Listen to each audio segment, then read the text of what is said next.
Oui, pas paysans, paysans, puissants fonds sont les puissants, puisqu'il faut des paysans, puisons tous dans les petits champs, c'est galop. Avec les copains de la Confédération Paysanne, on a voulu faire un petit événement pour se rassembler et puis pour donner à voir un petit peu ce que faisaient les différents paysans de notre syndicat.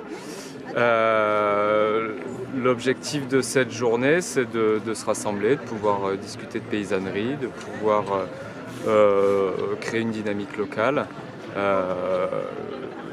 auprès des paysans, mais aussi auprès de tous les citoyens qui ont envie de s'investir sur cette question de l'alimentation, avec la création des amis de la Conf.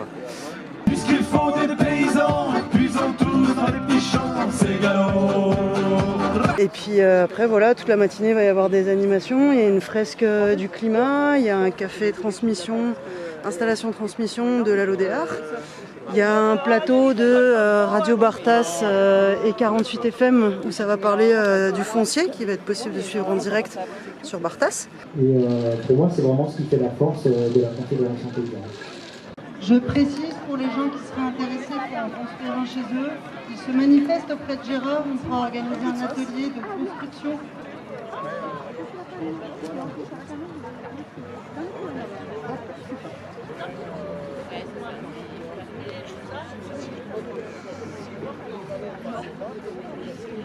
Montrer que les paysans et l'alimentation, c'est quand même quelque chose qui est très lié. Nous sommes tous liés, que ce soit avec les citoyens, les paysans. C'est un moyen de montrer qu'on peut faire un petit marché, que voilà, l'alimentation saine, de qualité, accessible à tout le monde, c'est aussi notre combat quotidien.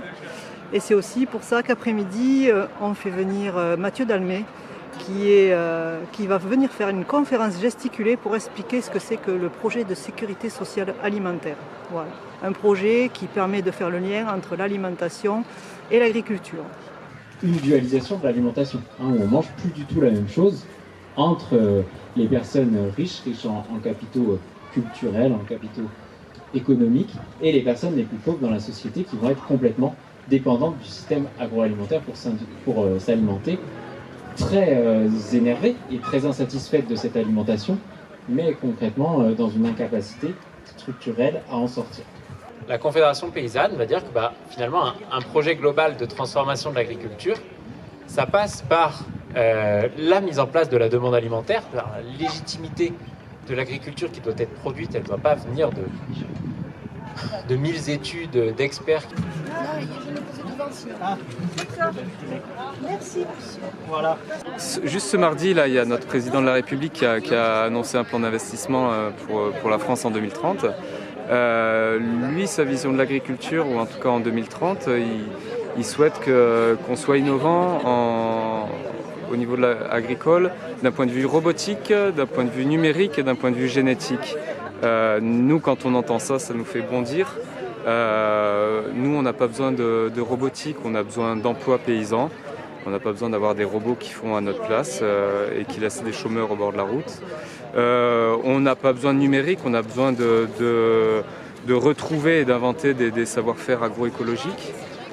Et puis quand il nous parle de génétique, les paysans se préoccupent de sélection depuis longtemps avec des races locales et rustiques, avec des variétés de légumes, de céréales locales et rustiques.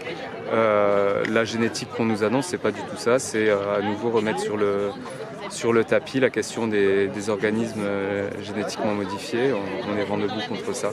Donc voilà, s'il y a un combat aujourd'hui, c'est de remettre sur le devant de la scène la paysannerie qui nous semble être une solution pour demain, plutôt que la fuite en avant qu'on peut constater dans notre société actuelle.